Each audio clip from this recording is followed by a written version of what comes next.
കുളത്തിലാണ് അവിടെ. നമ്മൾ ഈ ട്യൂബ് ഇട്ടിട്ടാണ് ഇറങ്ങണേ. ഇതെങ്ങനെ ഇടുക?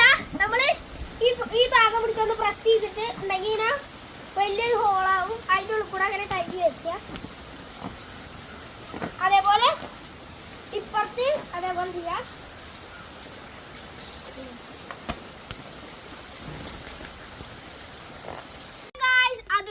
പുതിയൊരു വീഡിയോയിലൊക്കെ എല്ലാ കൂട്ടർക്കും സാധാ. അപ്പൊ നമ്മളിന്ന് നീന്താൻ പോവാണ്. അപ്പൊ നമ്മൾ അമ്മമ്മയുടെ കുളത്തിലാണ് നീന്തല്. അമ്മമ്മയുടെ വീട്ടിലത്തെ ക്ലാസ്സിൽ